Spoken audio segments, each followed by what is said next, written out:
Hello, welcome to the THC Show. I'm your host, Neil Magnuson. This is a show where we talk about truth, hope, and change, because that's what we need in this world, is more truth, some hope, and definitely some change. On the show today, we'll have 8 out of 10 Glenn from CannaMatch.ca. We'll do an update on the Healing Wave RV and CSP RV, as we always do. And we'll cover a few of the things that are going on in the cannabis world in the upcoming months or so.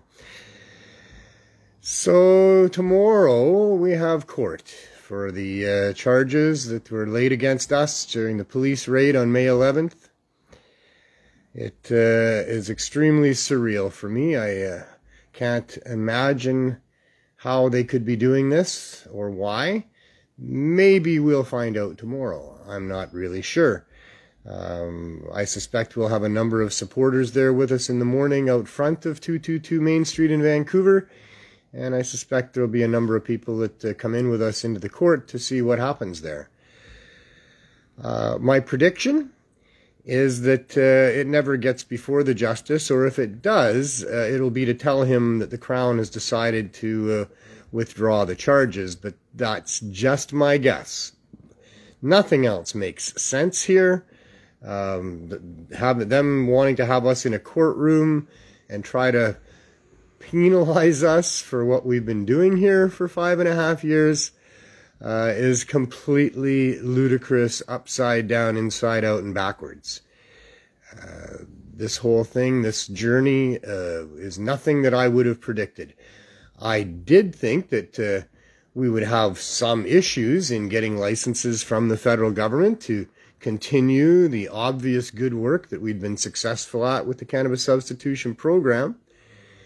But I certainly never thought it would be close to 2 years later after filing our incredibly comprehensive and easy application. I say easy because it wouldn't take much more than a high school student to have a look at that and see what it was that we laid out in our application with respect to the response to the public health emergency, how we went about doing it, what we'd been accomplishing by that time, because by the time we put in our application to Health Canada, we had been doing this for over 3.5 years of helping people get away from the hard drugs. So it's been a ludicrous last couple of years, even last 5.5 years. It took the city of Vancouver 2.5 years after we started the program to come around and give us unanimous support, so they said, back in June of 2019. Yeah, unanimous support. I'm not sure what that means. We got a letter from 2 of the councillors stating their support of the program. I don't know if other moves have been made by City Council in Vancouver to try to affect what's going on with Health Canada and the federal government. But for us, they've left us hanging out to dry in an RV, trying to provide the necessary service to this neighborhood in all of this time. And I believe the city of Vancouver, in fact, I know that they have the power, if they wanted to just say, all right, we've waited long enough for the federal government. This is a crisis situation. What the Cannabis Substitution Program and the Healing Wave are doing is saving people from this health crisis. And they could give us a license to be in a storefront and to operate under their protection from the federal government, if the federal government was so inclined to interfere with what we're doing here, but I'm sure they wouldn't. They could do that, but they haven't. So we'll see what happens next. We'll see if at any point they do that, if that's necessary. But in the meantime, the level of corruption that we've managed to expose here is beyond belief. Even for me. I'm a cynical activist that has seen corruption front and center firsthand for all of my activist career and for most of my life. Yet I am boggled by how far it goes, how deep it goes, that it goes right to the top of our government. And here we are, week after week, coming to you on this program and continuing to pound away at people are dying. All we need is federal government support to be able to expand our program, to be able to save more people. And yet we aren't getting it.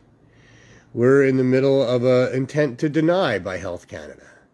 A time period that was given originally as 30 days, but with the police raid at 2 weeks into that, we managed to convince Health Canada that we needed an extension on those 30 days because the police had seized our RV, including all of the records that we had in there that we were going to use to show Health Canada the success that we've had.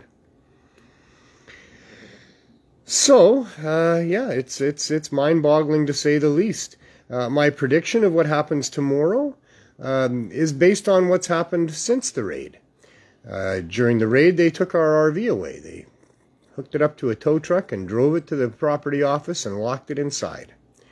Upon inquiring, I was told that they could hold it and would hold it for at least 90 days, and that after that I'd be lucky to ever see it again because probably it was going to be proceeds of crime or used in the commission of a crime, because that's what normally happens to seized property in these in cases. There are no cases like ours, but in all the other cases, people don't get their property back almost never. Even if they're not found guilty, many times they never see their property again. And if they do, it's property that's no longer of any value, depending on what it is that they took. But in our case, subsequent low-level conversations with the VPD, a conversation with the staff sergeant at the property office, a conversation with a person who was identified, although wouldn't admit to it himself, as being one of the senior officers during the raid that day, all led to us getting the RV back within 4 weeks of them taking it, with them saying that there was no costs associated in them taking our RV. And never once did any VPD officer or member come and tell us that we couldn't be doing what we're doing here after we were arrested. We were never told to stop. We wouldn't have stopped. I certainly communicated to the VPD that I talked to that as ethical human beings, as part of a society, that we really felt like we had an obligation and a responsibility to continue to help the people that were relying on us, and that there was no way that we could stop. But it was never suggested that we do. In fact, the VPD officially came and talked to us at the tent that we had set up once they took the RV to suggest that maybe our tent was a little too far out into the road, and that if we were to pull it back a little bit onto the sidewalk, then they'd be okay with that. So we did. And we stayed under that tent, a rally tent, just like at a protest farmers market where we would have a vendor tent and tables, and that's what we did for the 4 weeks while they had the RV. Other conversations with the VPD included a couple of conversations where, off the record, the officers told me that they supported what we're doing and that we should just keep on keeping on. That was their advice. We got that same advice from several of the sheriffs that walk by regularly, because we're just a quarter block from the courthouse. And they walk by with prosecutors and judges and criminals regularly. And many of them will stop and talk to us and tell us they support what we're doing, tell us that we should keep up the good fight. So we are. Of course we are. There's no other option for us. For someone like myself, quitting is not in the option book at all. We'll see what they can do to try to force me to quit, but it ain't going to be done without being locked in a cage somewhere, because I am not going to give in to these corrupt, evil people that are taking taxpayer dollars and using it to protect personal corporate interests and their own private interests and things like that. Couldn't be more criminal, especially when you consider that the result is death. People are dying here because of this corruption. The Cannabis Substitution Program should have been welcomed with open arms by City Council, by the provincial government, and by the federal government. No reason for it not to be, reasonably. But when you look back at the history of the Canadian government at all levels being involved in trying to prohibit the use and production and the distribution of cannabis, it makes a little more sense. And when you look at the so-called legalization that they've come up with in the last, well, almost 3 years now, almost 4 years now, I'm not even sure. That legalization is nothing but an attempted hostile takeover of the cannabis industry by a cartel run by our Prime Minister using our tax dollars to run their little protection racket and make sure that no other Canadians get in on that gravy train. How corrupt could it possibly be? This corrupt. So if you're in Vancouver area, please come and support us. I think it would be good to have a large display of supporters that present outside the courthouse before we go in, and to have some well-behaved supporters come in with us to stare down the judge and the prosecutor. I think it can only help. So if you're in the Vancouver area tomorrow morning, I'll be arriving at the courthouse before 8:30. I'll have to go in probably around 20 to 9 or quarter to 9. And hoping that within an hour I'm back out front telling everybody that waited out front for us that it's over, the charges have been withdrawn, and we won. But that's the visualization that I'm holding on to. That's the only one that makes any sense to me. We'll just see how it goes tomorrow, because like I said off the top, this has not gone the way that I thought it would. I never would have guessed that we'd be 5.5 years into demonstrating the safety and effectiveness of our solution to the overdose crisis, with the amazing success that we've had. A success in the people that we've been helping, the 280 members of the CSP that are so grateful for what we've been able to do with them over the last 5.5 years of getting them what they need. The hundreds more people who arrive at our RV every day in search of relief and finding high-dose muffins, cookies, joints, even for free. To all the harm reduction groups that have embraced what we're doing here, that all say that they understand cannabis is not just a tool in the harm reduction toolbox, but one of the very best tools in the harm reduction toolbox. And the way that we're doing it, making it available in high doses for people for free, well, that is absolutely the best harm reduction option that is going on in this war against overdoses.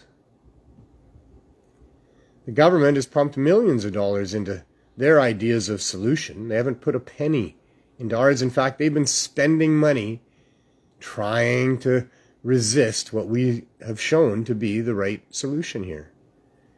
They're all about providing a safe supply of other opioid pharmaceutical medicines paid for by taxpayers, given away to the poor people that are addicted, not so that they get off of what they're addicted on, but so that they continue being customers at one level or another. It doesn't matter if they're customers at the street level with guys in trench coats, or if they're customers in doctors' offices with guys in lab coats, or if they're customers of the drug stores where they can go and get their methadone and the other pharmaceutical opioid alternatives to the other opioids. It doesn't matter where it is that their money is being placed. It's all funneling its way back into the pockets of the corporate elite, the pharmaceutical giants, and our public servants. It is entirely disgusting. But what do? I don't know. We just keep doing what we're doing, I guess. And that's our strategy. We don't know quite what else to do. I mean, what we're doing is substantial. We are actively providing the medicine that people need to get off of this stuff. So that's pretty good. We have been pestering the media for all the time we've been doing this program. I saw the other day the one newspaper that put me on the cover as a substitute preacher. I hope my mom really appreciated that one. And Auntie Barbie would have too. But that was basically it. Uh-oh. 419. So we've been doing lots. I've been writing lots of letters to people in government, to people in media, to people that are doctors and professors. In fact, Professor M.J. Malloy and Professor Zachary Walsh have both written us letters in the past that were part of our application to Health Canada. And they are now again collaborating with numerous other researchers in support of us, putting together another presentation for maybe the courts this time instead of the government. But we'll see. So we're doing lots. We're going to just keep doing it. There's no way to force the media to cover the story. There's no way to force the government to come down and see what we're doing. We can only hope that somehow they capitulate. Maybe it's through the courts. Maybe it's through the court of public opinion. Maybe the media will tell our story as we move forward in the courts and with Health Canada now. Numerous media outlets covered the raid against us, and all of it was positive as far as we were concerned. They all framed it in the proper light. So we'll keep doing what we're doing. In the meantime, we do need to take breaks once in a while and ground ourselves and clear our heads a little bit, and that's what 420 is for. And according to my clock, it's 4:20. And if Glenn Wells rolls in here, then it'll be official. Hello. There you go. How you doing, 420. Sir? It must be 4:20. You're here. 4:20. Yes. I'll be here tomorrow morning too. Yeah. Yeah, but not at 4:20. Don't come. Don't call me at 4:20 anyway. I won't even call you at 4:20. I'll be sleeping at 4:20. Okay. Again, I'm not imbibing in the 4:20 session. No. And truth being the first name of the show, I'll tell you what's going on with me. I had a very difficult thing to do on Saturday, and that was to send off to the other side another one of our beloved warriors. Bert Easterbrook joins Guppy, his father, and Greg Williams, and so many others that have passed recently. A very untimely death of a young man with a couple of small boys who was probably my best friend in the world, and was just an amazing human being all around. The stories that we heard on Saturday, the times I've had with Bert and all of that, allow me to say that we've lost an amazing human being. We were very fortunate to have him, I guess, for the time that we had, and we are blessed for that, and I am blessed to have had him as a friend. But that was a tough day. I've had a number of tough days over the last while with losing friends and other things going on here. I've been trying to get my health in order, but what I do when I'm not happy is I try to distract myself with mini orgasms in my mouth by eating foods that taste good. You better clarify I clarified that quick. I wanted to clarify that quick. That's all I was doing. Sweets. Yes, sweets. And Sweets can distract me. They can take my mind off of what I'm not wanting to think about. They can allow me to just focus on that taste in my mouth. And so I overindulged on chocolate chip cookies and other things. I ate a big bag of them. And, I don't know. I mean, I didn't think about it at the time. All I was thinking about was, this is tasting good. Yeah. And I'm not having to think about what's making me really sad. Eating. I was stress eating. Stress eating, yes. So, of course, it was great while I was doing it. It worked just fine the way it was supposed to. The problem is a lack of foresight, which by now I really should have. Because several hours later, I wasn't sleeping. I was sitting up holding my stomach and back and forth to the bathroom. And yeah, I didn't feel very good at all. Your bathroom is so far away from your place too, where you sleep, right? It's a bit of a chore. Yeah. I'm surprised you haven't got a bucket yet. Just I can deal with a bucket. I wouldn't deal with a bucket. Oh my God, somebody's calling. Oh, you know who that would be. Oh yeah, of course. Our usual 4 o'clock, 4:20. Yeah. Caller, yeah. On a Tuesday afternoon, the one person who really should know his dad has got a show going on. I know exactly who it was. And I bugged him about it so many times. It's my own fault too today because I left my volume up. I guess I should deal with that. It. Yeah. So after the stress eating, are you feeling a little bit better now? How many days was that? Saturday, so it's now Tuesday. Oh yeah, so Yeah. Well, so Sunday wasn't good. No, Sunday wasn't good. Sunday right? wasn't good. I did go visit my mom and managed to get through that, but I was later than I wanted to be getting there because I had trouble getting out of bed. So yeah, Sunday wasn't good. Yesterday was better, but not significantly enough better. Okay. And then I ended up having to stay up late last night. I had a bunch of stuff I had to do out and about, and I didn't get to bed till about 1:30 or later in the morning. Shit, man. It's too late for an old man. You got a party life. I had my time partying and staying up all night and I other was in stuff. bed by 10. Yeah, and I saw that you'd sent me a message, and I messaged you back, and I thought he's probably in bed. Oh yeah, sleeping, yeah. like, It doesn't matter. My phone's off. I get it in the like morning. normal smart people would be at that time, you know. Yeah, that's all right. So I just get bored at home. I had COVID, as I reported last week. I had a week's worth of COVID, and that knocked the crap out of me for sure. Oh yeah. And so this morning, after a couple days of upset stomach, what is normally the case is my head doesn't feel great. So I'm not smoking today. Yeah.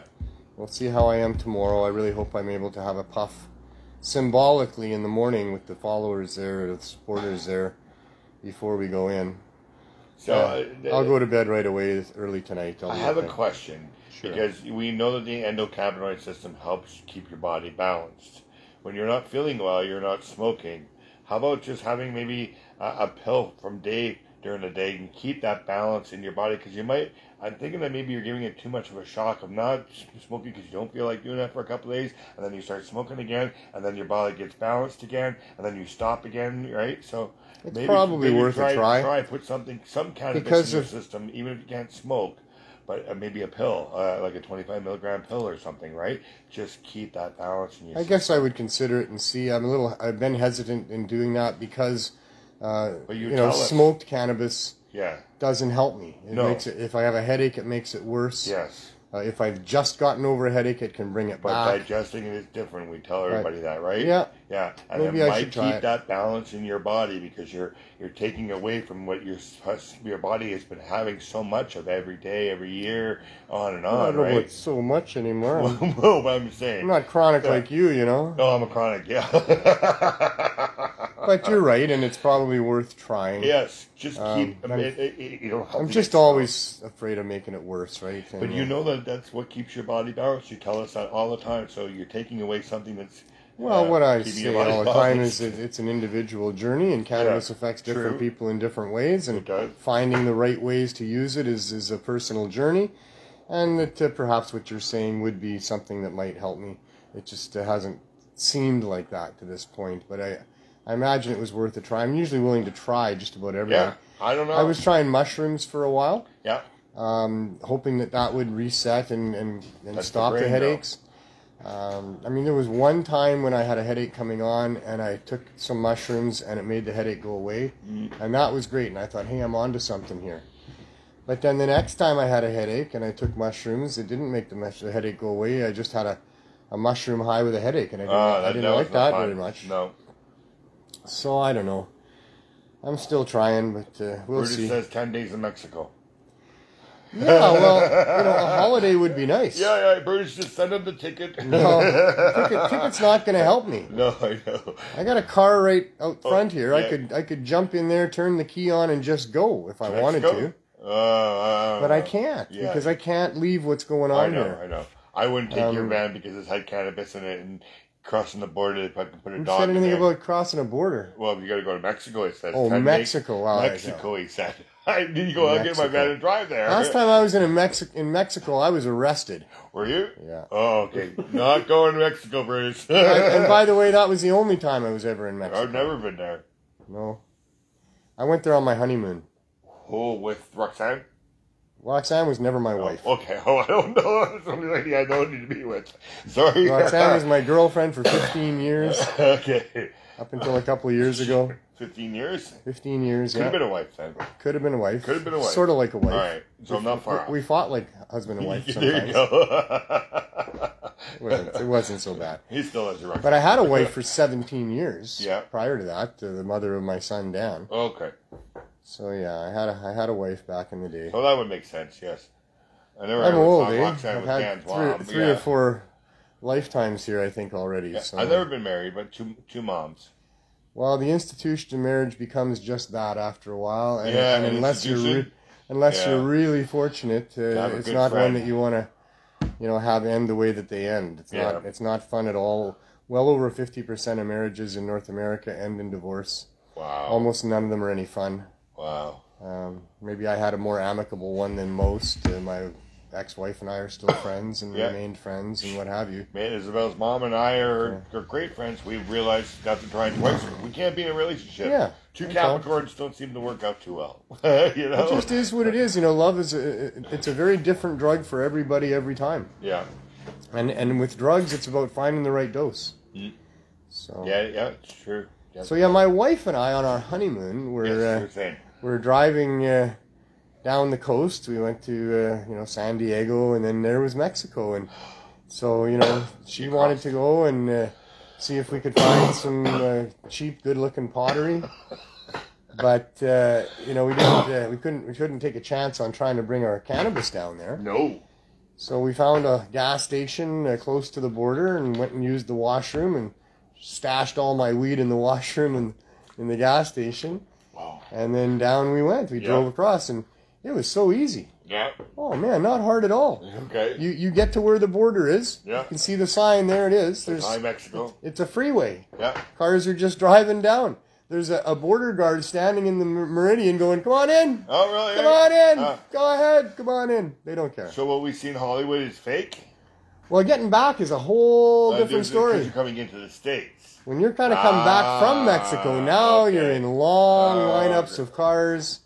There's people trying to sell you everything, including their sister. Really? Yeah. Hey, mister, you want to buy my sister? It was quite a scene, and it took a long time. And by the time, and you see, we got arrested when we were down there. Yeah, for what? Making a U-turn. We went to Tijuana. Yeah, you can't make Tijuana's a tiny little town. It's just a tiny little town. There's a few stores. It's got a little main street there. Yeah. Mind you, this is back in 1980. So back in 1980, I don't know what it's like now. I've been down there for 44 years, or 43 years. 10. It's probably a little bit bigger, but at the time it was just a teeny little town. So it didn't take much, and now, where did the town go? Like we're just out in the middle of the country here now. So, let's turn around and go back because, we wanted some of those pots that they had for sale. So, there was no cars anywhere. I just turned around. There was a billboard there, though. And there was a cop behind the billboard waiting for tourists to make U-turns. So he comes to the car there. And, I see a driver's license, senor. Well, I don't have my driver's license, as it turns out. It's the funniest thing you ever heard, sir. We got married, and then we did the honeymoon and left early, and my wallet was left in my dress pants that we left back at home. So, I'm sorry I don't have my drive. Oh, no, sir. You see, it's illegal to drive in Mexico without a driver's license. Your woman, she has a driver's license? Yeah, she does, actually. Okay, so she gonna drive, and she gonna follow me to the police station. Not just a ticket on the side of the road. No. We're following him to the police station. And all the way there, we're talking about, oh my God, we've heard about this. Now they're going to search the vehicle, find whatever they want to plant there. How much money do you have? How much money do your parents have? It was almost like that. Wow. It was almost like that. Wow. They took us out of the vehicle. They took us into the police station. They separated us. So now I don't even know where my wife is. She was... short white cut-off pants and a halter top, a beautiful blonde girl. Freshly married. Yeah. And now we're separated. And I guess they're tossing the van, while that's going on. In any case, before too long, thankfully, we found ourselves together again in the same room. Mm-hmm. And they're debating what to charge us for our serious offenses. Oh, wow. Well, we didn't have anything. All we had was some Canadian money, which they didn't even know what that was. They certainly didn't want it, that's for sure. We had traveler's checks that apparently weren't going to be good to them because they didn't care about those either. We had $35 in American money. And so the fine worked out to, guess what it was? $35. $35 American money. Oh, fuck. Oh, wow. We're going to take all the American money that you have. Yeah. I mean, I was doing my best to praise their country and how much I love their citizens, and I wish our government could be as good as your government. Wow. I was lathering them up as good as I could. I didn't know what else to do. Yeah. But in the end, they're like $35 fine. You guys can go. And so now we're in a long, hot lineup in a hot day. We were married in June, and finally got to our turn at the border. We got out of the vehicle. I went and got down and literally kissed the American pavement. Oh, jeez, eh? And the American border guard is looking at me going, "Had a little trouble down there, did you, sir?" See, you don't just learn about Canada stuff on the show, you also learn to not make U-turns in Mexico. Be very careful. And whenever you have just $35 in American money. Oh, we got off so lucky. I know, but they'll take you for more. Got off so lucky. Oh, my God. My good friend Larry had a cousin of his go down to Mexico and was killed down there for his money belt. It goes on and on. There's so many stories that I've heard since then that I feel we were very lucky to. Yeah, oh yeah, you hear lots of horror stories. And if ever you're away from home, be very, very careful. Mm-hmm. Don't give them opportunities to mess with you. It's how they make their money in many cases. Well, at least you still had your traveler's checks to use for your honeymoon and stuff. Oh, we were all right. Lots of good stuff there. You got to kiss the ground, and the guy knew exactly what you were doing, so you've probably seen that a lot. And we just headed home, right? Yeah. Like, let's just get home. Wow. So we drove home, quick as we could. We got to Reno, Nevada, and we stopped there for the night. We got a hotel room, and went to the local casino. Now, I had a thing all my life about gambling. My grandfather was a gambler. He lost everything he had except my grandma at one point when I was too young to know, but they all told me about it growing up. And so I had a thing about gambling. I don't gamble. I'll bet with somebody if they're stupid enough to bet with me, but I only bet when I'm 100% sure and it's something that's already happened, not sports, nothing like that, Yeah. And so most people who know me don't bet with me at all. I've had to take a few people's money, or at least threaten to on a couple of occasions, and say, well, just don't bet with me. I warned you ahead of time. But there we were. We decided to go to the casino. We're in Reno. There's all the flashing lights and everything.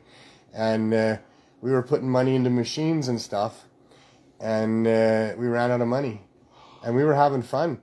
We heard the bells and whistles go off a few times. We had a bunch of quarters come out of the machine there, and then we plunked them all back in. We went back to the hotel. We rummaged through everything that we had. We found whatever little bits of money we had. We put it all together. We went back to the casino and spent all of that with like one 50-cent piece left to go at the end, walking out the door, and shoved it into a machine and pulled it. And we won like $50 or something. Wow. So, but I had already by that time learned my lesson. I had learned my lesson that I was right about gambling. Yeah, oh yeah. And so we bought $50 worth of gifts for our friends and family back home. And we just drove straight home, no stopping, and got back to Canada here. I had the same sort of experience here in Vancouver. Like, we used to have casinos down like in the 80s or late 90s or late 80s. And I went in and I was playing roulette. And I spent $80 and didn't win a fucking thing. And I said, nope, I'm never going to waste $80 like that again. I gambled once more after that. Yeah. Sort of. Yeah. Roxanne and I were on a bit of a holiday, and we were coming back. We were in Kamloops, and the BC Lions were about to play. Mm-hmm. I just wanted to watch the football game. Mm-hmm. That's all. Mm-hmm. But they had a special with the dinner that if you bought this particular, the most expensive prime rib dinner, you got another one for free. Uh-huh. So there's 2 for 1. Yeah, 2 for 1. And they give you a whole bunch of money to gamble with in their casino. Nice. Okay, like the whole equivalent of the bill. So it was like a free best meal on the menu. Yeah. But, you get it back in these gambling things. Yeah. So we took it, and I let Roxanne do it. Yeah. And we tried, but we never won a damn thing. The money was gone like that. Every time we put it in, we lost it. Yeah. And I was like, gambling is all about being the one that owns the gambling place. Yes. Not the people coming in the front door. Because they always tell you the house always wins. House always wins. You might think that you won big. Well, maybe there's some people who won a pretty good amount and then they didn't gamble it all back to the house. Yeah. There's probably some of those smart people out there. Although those people probably got really hooked on gambling and they've spent a bloody fortune ever since. Or maybe did it somewhere else. You know, I don't know. But yeah, most people you end up giving it back to the house anyway, and that's been my experience. So yeah, I'm not big on gambling. I'm very upset actually with the NHL deciding that gambling is a revenue stream for them. That is disgusting as can be. They have a very young audience there. There is a serious problem in this country, probably globally, with people who you get mean by commercials. Commercials. Oh, okay, I was going to say running commercials with the ex-great one standing up there in his platinum suit that he probably didn't even have to pay for because he's making a whole bunch of money off of gambling commercials now. Yeah. What the hell, Wayne? What the hell? Yeah. So, yeah, I'm really upset about the NHL and sports in general deciding that they should use this as a revenue stream, and it's great to glorify it and target it at the young audience and get a whole new generation of people who are ruining their lives, having their families destroyed, and all of their assets taken by a bunch of greedy fucking, gambling houses. Yeah. So, yeah, I'm upset about that. The only thing I do is I buy a weekly Grand for Life ticket. I see. That's The only thing $4. I would do. Yeah. Well, I guess there's two things. Yeah. If I had actual disposable income that I didn't think might help my son out when I'm gone or whatever, I might. Except I don't even find it fun to lose money, so I'm probably not going to gamble like that at all. But if I was going to, I would look at the different ways and things you can gamble on, and I would find out what the best odds were. Yeah.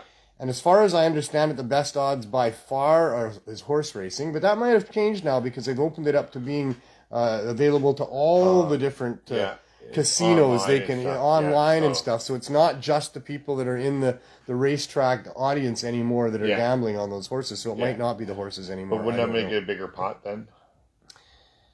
I don't know how they determine the pot. Like I say, I'm not a gambler. I don't know. I'm not here to give gambling advice other than don't gamble probably if you don't have to. What is it and if it works for you and you're happy with it and it's just entertainment, great. Blackjack is the best one, I think they say. Is it?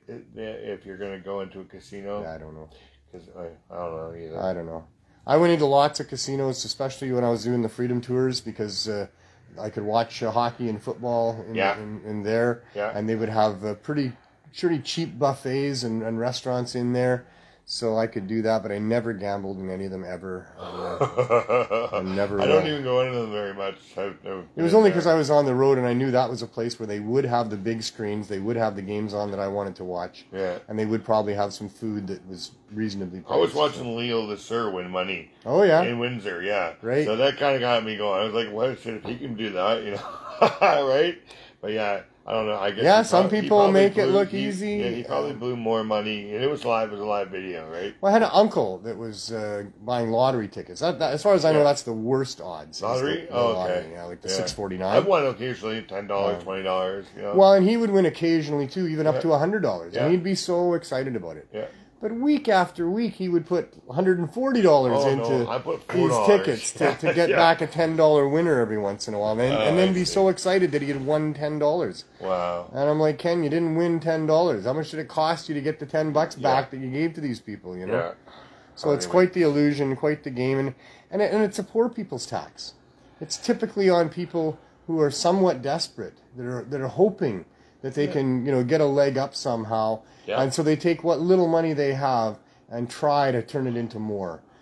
Oh, man. I watched one guy at a casino, a guy in a suit, young guy, and he kept losing. Yeah. Whatever he was betting on, I think it was the horse races that he was betting on there. Oh, yeah. And when he would lose, which was just about every time, I never saw him win anything, he would get so upset. He was screaming, crying, angry. Yeah. I mean, I didn't know his story. Yeah. But to me, it was like, here's a guy who probably just lost his paycheck. Yeah. And now he doesn't want to go home and tell his wife that he doesn't have money for the mortgage and to buy foods for the kids. Oh, God. He's going into his savings to try to get back what he lost. Oh, no. And it ain't working. And he's getting madder and madder about it. Gambling is a real problem for a lot of people, and not everybody understands that. Yep. They think it's a relatively harmless entertainment event, and for many people, that's all it is. Great. But for many other people, it has been such a scourge in their life that it is immoral, to say the least, to have governments and corporations that have a responsibility to society, such as sporting groups, to not be promoting this thing that is got the potential to ruin people's lives. You never know what kid you're going to be now affecting their lives with your stupid attempt to make a little more money for yourselves, which is all it is. Yeah. The NHL is not promoting gambling because they think it's good for people. You know. Now our BC lotteries. Shame on them. Our BC lotteries do help a lot of charities and stuff like that. So I guess if you are buying a ticket, you are helping out somewhat, right? So maybe it's not just the government that's taking all the profit, I guess. Probably to some degree. Yeah. Enough to be able to get people to gamble because they think they're giving to charity. Yeah, or they're helping. You got a bunch of money you want to give to charity, go give it to charity. Yeah. Don't try to, turn it into a fortune to give to charity. And then, oh shoot, I lost that. Oh, but a small percentage of it is going to go to charity anyway, so I guess I did good. Yeah, I don't know I don't know either. Yeah. It's a pet peeve of mine for sure. Well, probably because of my grandfather. The waste truck's not doing charity. Probably not. A lot of people. That's what people look at it, right? I think. And the people running the casinos. Well, the casinos here in British Columbia are run by VCLC. So yes. So they don't have stockholders or board members or people on top that are making a whole bunch of money. And I don't know how that. I don't know. Yeah. Maybe that. Sure. So cool. Yes. Let's have state-run gambling, and only allow gangsters to gamble, so they can all have a good place to launder all their money. And the money that they're laundering will all go into hospitals and making weed legal properly. Wow, and all that stuff. Yeah, because we just went through that. Yeah. So I don't know what's happened. They just had a big inquiry here in BC about all the money laundering, the hockey bags full of money that were coming into the casinos and stuff. Yeah. And it looks like a whitewash again. It looks like, they're not. The Liberals were allowing the money to come in to make the BC casinos look like they were making money for everybody, and it was just, turning a blind eye to who it was that was bringing all that money in and where that money might have come from. Like hint, the sale of fentanyl. Or whatever, or whatever, but, blood money for sure in many ways. And so it's just corrupt. Yeah. So let's just have state-run gambling only for gangsters and all the money go to charity. And that's how we can solve our gambling issues. There we go. And everybody else, they can just bet without money on whether or not the gangsters are going to win or not. Only to find out that the gangsters were actually running the casino in the first place and they were just giving themselves all that money. And because, corruption is the theme. If it can be corrupted, it will be corrupted. And when there's a lot of money involved, holy smokes. Yeah. Very, very sad. All right, a little bit of business to get to. All right. Yeah, we got business. Well, we got some cannabis events coming up. Yeah. Oh, hi. I guess the first one on the table coming up would be the Mom Cup, or should we? No, BC Bud Day. BC Bud Day brought to you by CannaMatch this year. Yeah. At Thornton Park is August 1st. Should be a great event. I've got a lot of people coming and telling me they're going to come. We're going to have some great speeches and great music and great protests, just like we always do. Thornton Park was wonderful on Cannabis Day. There was not much goose poop there at all. They had an African Day at Thornton Park. I was there the other night. Yeah. It was great to see how they could set up a great big stage there. Lots of people attending and lots of booths and things like that. So I like Thornton Park. We'll see. That would probably cost. We'll see how many. What cost who a lot? That big stage that they had there. Sure, the stage would have been the cost. The stage would have been the cost, but I'm pretty sure they were able to bear those costs because they had a bunch of people that had booths set up that I'm sure they were paying for spots. Yep. And they had a big advertising screen attached to the stage, so they had some advertising dollars. The BC Council of Canadians the Council of Canadians, sorry. Did you get the number of the stage company that they were using? But no, I did take some pictures. I did take some notes, and and I knew that anyway. I've seen other large events there. That we can have fairly large events there. So BC Bud Day, brought to you by CannaMatch.ca, will be at Thornton Park August 1st. There's no vendor fees. Come on down. Get there early, but you don't have to be there at 4 a.m. or anything. Yeah. Probably 8 a.m. is a decent time.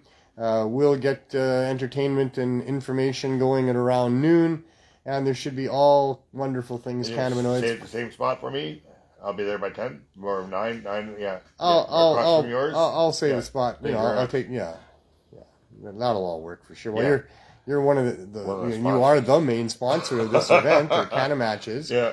So that it would only be right that you do have a spot there. Might need one table. But it's a huge park. It's huge. There's lots of space. And shade. Lots of shade.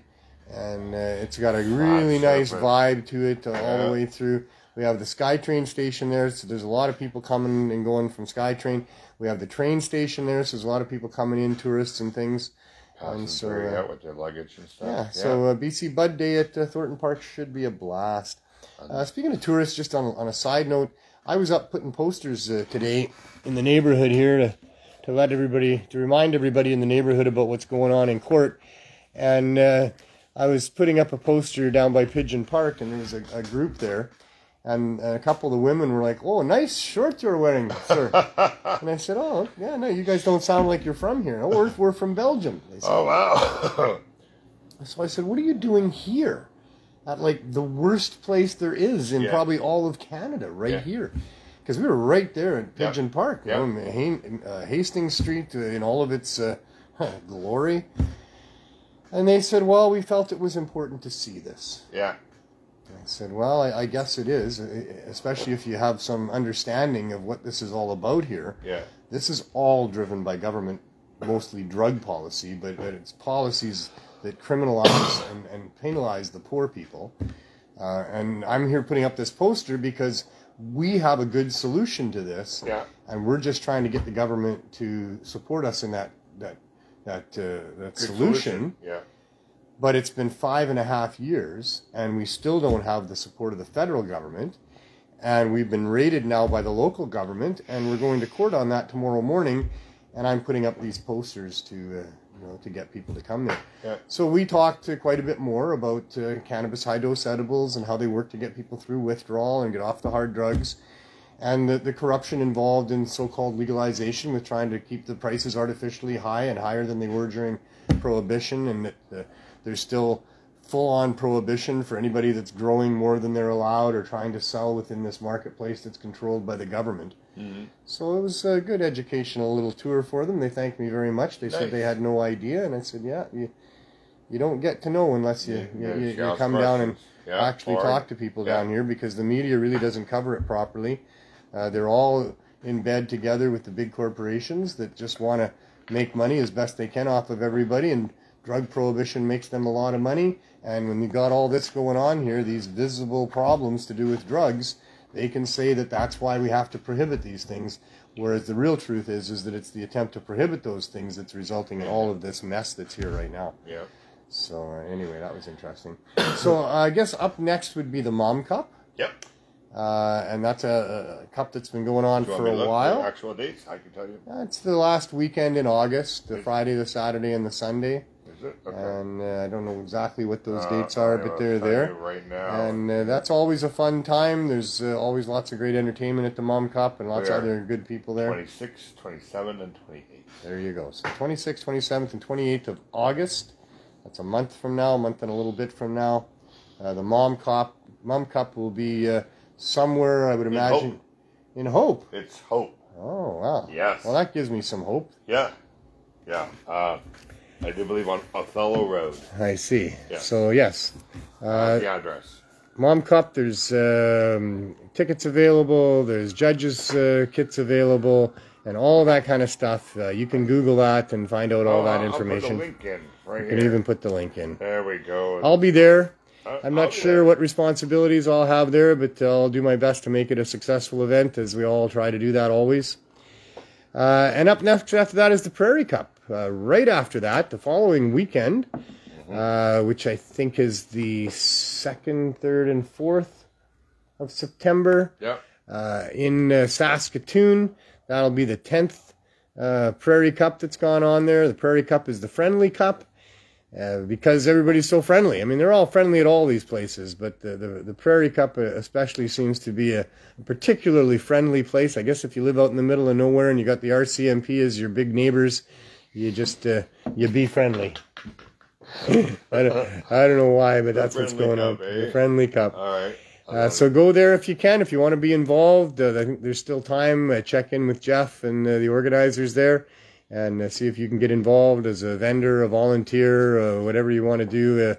I think he was even looking for some speakers and things, because I won't be able to be there this year, and that's a big hole to fill. Yeah. But anyway, I'm sure that'll be a great time there. And then the Karma Cup is coming up September 11th and 12th, I guess. Yeah. Pretty much in the Toronto area, the GTA. And they've got some fantastic judges kits, I'm told there. They're expensive because there's a lot in them. So if you want a lot of cannabis, we even have a couple of get a me? Yeah, from Mom Cup. Yeah, from Mom Cup I do, but not from the Karma Cup. No. The Karma Cup's never sent me a judge's pass. I wouldn't mind one. I'd talk about it on the show. I'm sure we could promote it quite well. We could have gone split. So maybe Sarah will decide to let the THC show help promote her cup. I don't know, but if not, that's okay. We still are going to promote it anyway because we believe in these events, and they're really good for the community. And eventually they can help us move towards proper legalization as well. Yeah. The fact that I've been invited to the Mom Cup to present my ideas there means that they're going to be embracing and understanding what it is that we need here in the form of legalization, which is low barrier access. That's the key. We need community cannabis stores that provide low barrier access to medical cannabis products, high dose edibles, and all the cannabinoid the cannabinoids in all their different forms need to be easily, affordably available to people. And so that's what we're fighting for. That's what I'll be there to talk about. That's what I talk about at all of these events. The legalization that we talked about for all these decades leading up to this has now turned into a fight for low barrier access. The legalization in Canada is nothing but a scam. It's an attempt to take over the cannabis industry and keep the prices way up there, so high, and put that money into the pockets of greedy corporations like London Drugs and Molson's and other people that are scrambling now to try to get into the cannabis space and make a bunch of money. That's what they're all about, is making a bunch of money.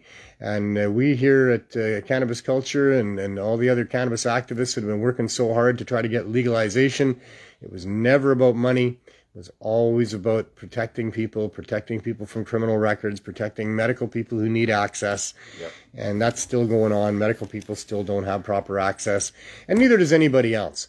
I mean, if you got lots of money and you like spending $10 or $20 a gram for cannabis grown by your government, go. That's fine. Go ahead. You can have that. That's available. I'm not fighting against that. I think that's going to be there, but not at the exclusion of low barrier access, of affordable cannabis brought to market by farmers unimpeded by ridiculous regulations, who can just treat it as any other plant that they would produce on their farms and bring it to market at prices that are reasonable so that they get to pay their mortgage and their rent and whatever, feed their families. And there's no interference by government regulators driving the price up so that the poor people and the people that need it every day can't afford it. So that's what we're fighting for. And all of these cups that we go to, the BC Bud Day, Cannabis Day, 420, all of those are all about protesting this form of legalization that is being foisted upon us and trying to get it corrected so that the rest of the world doesn't think that the way Canada has legalized this stuff is the right way to do it, because at this point it certainly is not at all. We don't want the rest of the world following this model. We don't want all these jurisdictions locking in to a high profit over patient scheme that will continue the criminalization of good people for simply growing plants or wanting to help other people get access to plants. So that's what all that's about. Well, it's Wells. Oh yeah, Wells. Wells, we should go and check out the CSP. RV. I got to do a little bit of a background for any new viewers to the show. All right, I'll see you outside because I always go smoking with them. Yeah, you all get right, them we'll ready. See you next week too. We'll see you tomorrow morning. And tomorrow morning. It's a Cannabis Substitution Program. Just fell off the globe. A little technical problem there. Is what this is all about here. It's what the show is based around, because this is our quest for low barrier access community cannabis stores. The Cannabis Substitution Program was a response to the opioid crisis public health emergency, because it had been my experience that high-dose cannabis edibles gets people through withdrawal, the big barrier to addiction and to getting out of addiction. And that they just needed to make it as easily as possible for people to get access to high-dose cannabis edibles as a solution, one of a number of different possible solutions that, if all worked together, could probably solve this public health emergency. But this is by far the best one, and we've been demonstrating that for 5.5+ years. The Cannabis Substitution Program began at Vandu and began just handing out high-dose edibles to people, and that resulted in once a week for the first year, lineups of around 250 people. For the next 2.5 years, lineups around the block, over 300 care packs every time, twice a week. And because the city decided to support us in the end with a motion to support low barrier access, and us meeting with the city and knowing and understanding that we'd find a storefront and move our program indoors, we did that in good faith, only to find out that the city was only going to support us if the federal government did. So we applied to the federal government with an application for licenses for us, our staff, and the suppliers that we had been using, along with a temporary emergency exemption from the Cannabis Act so that we could continue doing what we were doing without fear of arrest while they were working on licenses. And it's been almost 2 years since we did that, and we never got either of those things. And now we're facing an intent to deny by Health Canada that we have now, about 40 days or so to respond to, which we are. Their intent to deny is ludicrous based on the fact that they say all of our cannabis isn't legal, and if that means that we have to buy it off of them before we're able to distribute it to people, then that'll increase our prices and it'll put people out of their ability to purchase from us or get it from us. The other ludicrous reason, there's only two, is that they don't think that full-grown adults should be able to access high-dose cannabis edibles without having a doctor supporting that choice. In our case, here on the downtown east side of Vancouver, the primary target of our project are people that have been, in some cases because of a doctor's advice in the first place, but they've been on opioids and other highly toxic and highly addictive street drugs without any doctor supporting that choice. And here the federal government thinks that they should block our ability to be able to provide an option to those people of high-dose edibles, but the federal government says only if they have a doctor that'll say that's okay.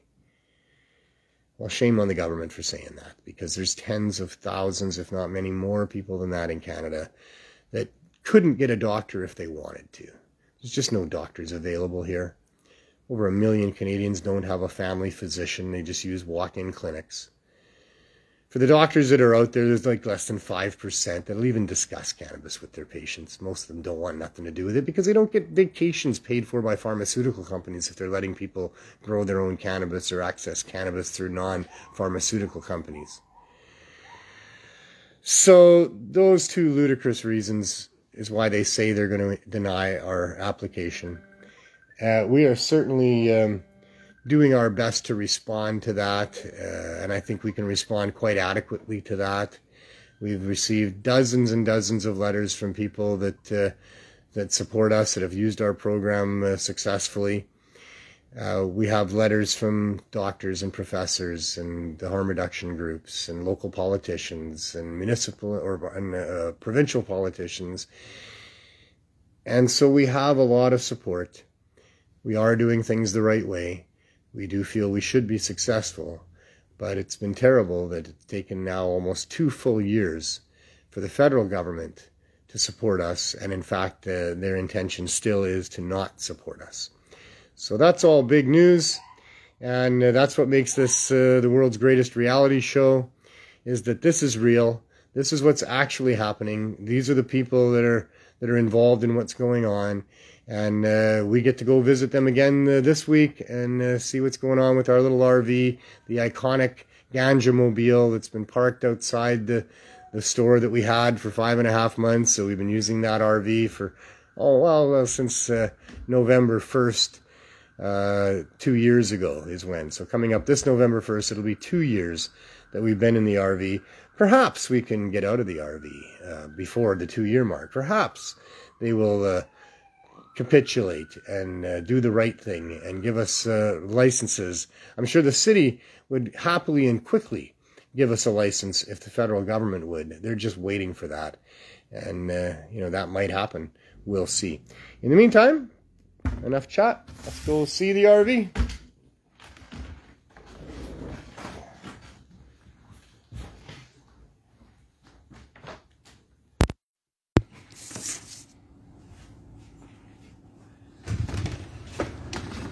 So today's weather report, brought to you by the CSP in Vancouver, is sun. Sun, sun, and more sun. It is warm and sunny and beautiful, and that's what's going on in Vancouver. Just softening everybody up for the inevitable rain that will come, of course. But here we are. We're 1 block away from Wasting in Pain, or Hastings in Maine, as you have probably heard it before. And we're right here a block away because this is where people can come to escape. They can take that little trek down the lane there or down Main Street, and they can escape the horrors that are over there. We maybe one day should go for a walk and show you, but I'm really hesitant to put people's faces on camera that don't want them there. For us to be panning over the tent city that is the sidewalks on that side with all the mess all around them would undoubtedly pick up some people's faces who really don't want to be seen. So we haven't done that. It's a tragedy. You can come down here and see it for yourself if you want. Maybe you've seen it on other news broadcasts. But this is Canada's shame right here. This is drug prohibition's result right here. And we're just here trying to do something about that as best we can. So at this point, we've been, as I say, relegated to an RV. It's a beautiful little RV, 1981 Chevy. It's been our home for almost 2 years. We have the girl at the window here. Hello, Jennifer Nelson. Hello. How are you today? I'm a little warm. That's what I was going to say. Probably a little warm in there. Yeah.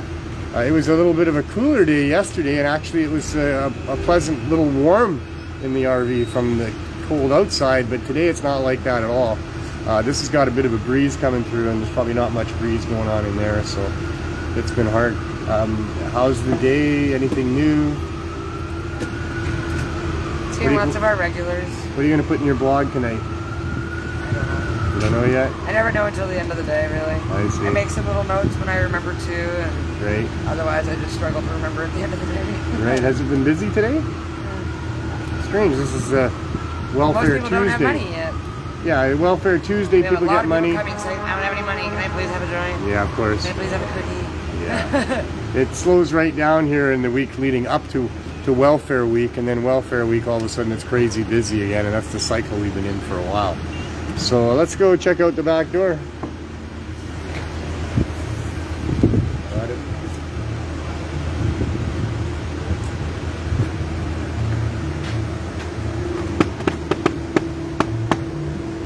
How's it going? Hey, there you are. Going all right. How's it going for you? Well, today, out of looking at my donations, I could use a lot of donations. People get together and get out there and give me donations. I need more donations than people I got. Right. I got 269 people on my list that are members. I need more donations than that. What do you have for people?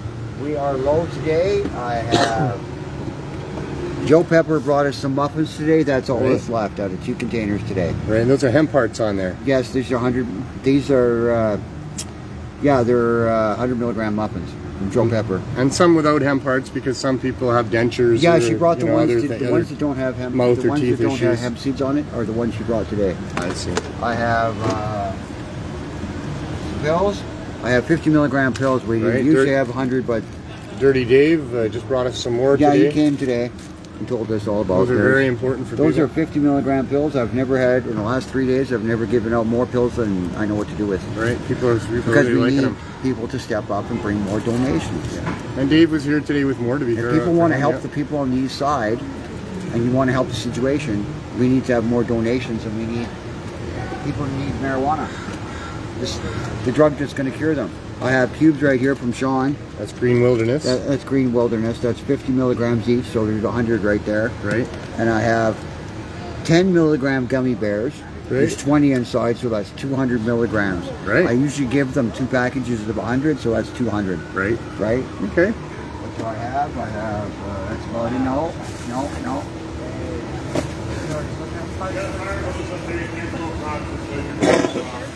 I have somebody that comes by the window and like to give us donations. I have stuff like this. Like Right. this. He comes by and gives us, that's about 50 milligrams. He comes by and gives us different things like that, like this. Beautiful. He goes around town and gives them out. These are great. So he donates some to us and we give them out as well. Yeah, we do give them out. And how it works here, people bring us stuff Yeah. to donate and then we give it away. Exactly. So if you got, you want to do a little bit of baking and make some stuff for us, that'd be great. We'll happily accept any donations that come. We'll test them all ourselves, Yeah. and you know, and make sure they get to the right hands. So. And Yeah, then, exactly. you know, we have gummies from Mad Hatter. We don't have any from Gorilla Ganja right now. We're just waiting for another order from them. There's other things. We got John Murray's muffins. We've got Michael the Cookie Monster's cookies. Yes, we do.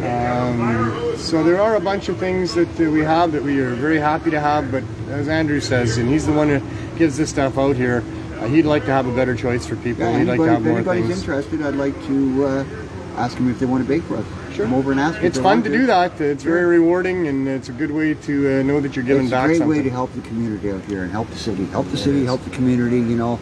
You're helping the community by helping the ambulances and the fire engines not coming out so many times to rescue these people, because they won't overdose if you're taking marijuana. Yeah. They will never overdose. Yeah, they don't need to call an ambulance out You for might anybody get a on sore marijuana. stomach because you took too much, too many edibles. You just got to watch how much you take, right? And it can help you in your situation. Every inch of your life, marijuana can help you get back to where you feel you're okay, right? It needs to be an option for people. Yeah, it needs to be 100% a needs big to be an option. option for people. Yeah, it's a great option. Well, thanks, Andrew. No problem, you guys. Thank Talk you to very soon. much. We'll Have see a you good day. inside just a sec here. It's great. I'm looking for $8 bag. Thank you. The best.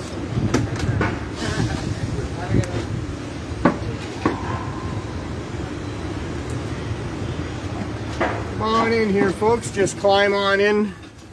There's room for everybody in here. Probably, No, there isn't. and there's probably even after that room for one more. There's always room for one more, except if it's a small RV, in which case there's usually too many people in here to begin with. But that's the dichotomy of life, isn't it? Gummy bears Hey, are George.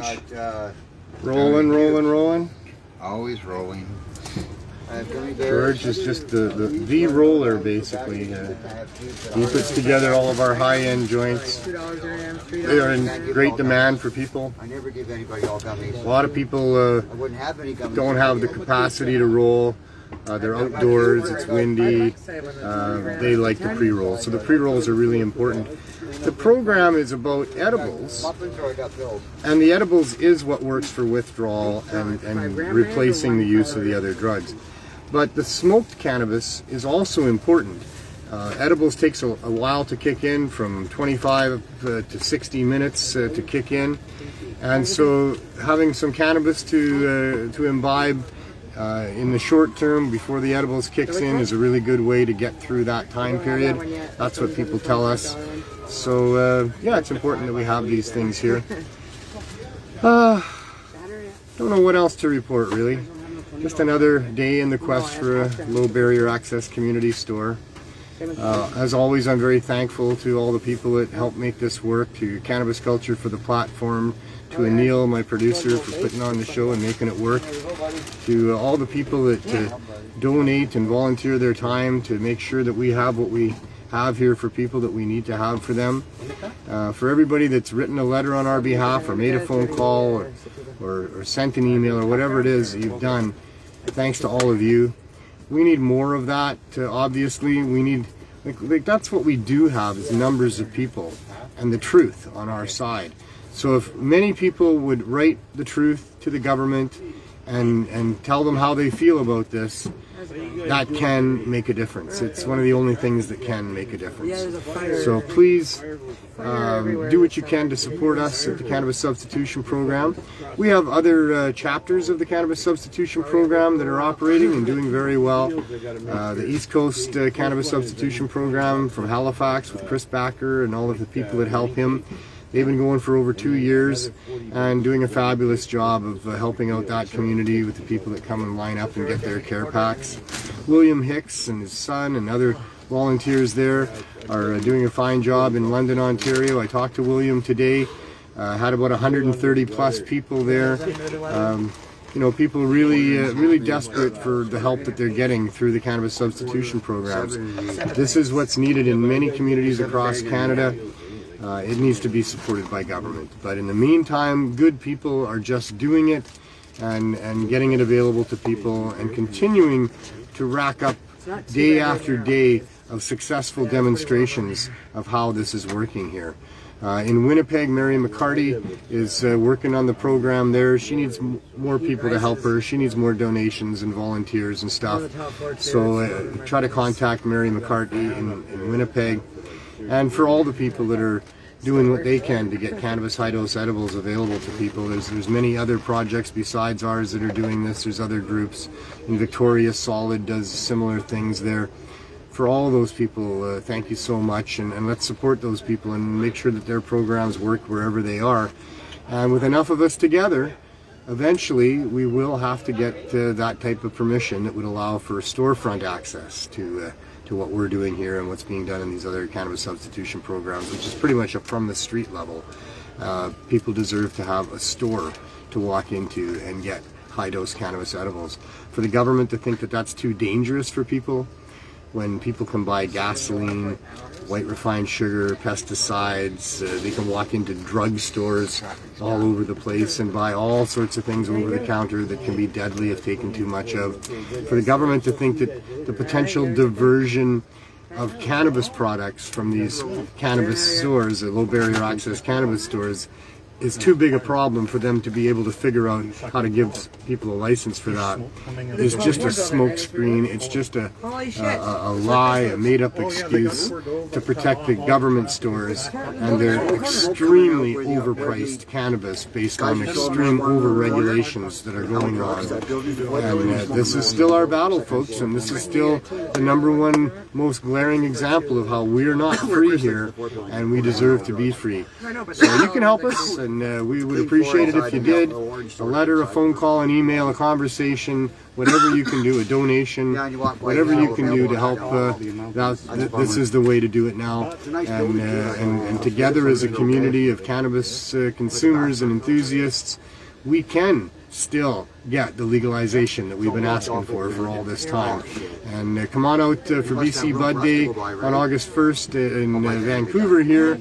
And we'll show you what legalization should look like with a real farmer's market of cannabinoids of all different forms at prices people can afford. And I hope that I see you there. In the meantime, we'll be back next week with another show where we'll be able to tell you what happened in court tomorrow morning.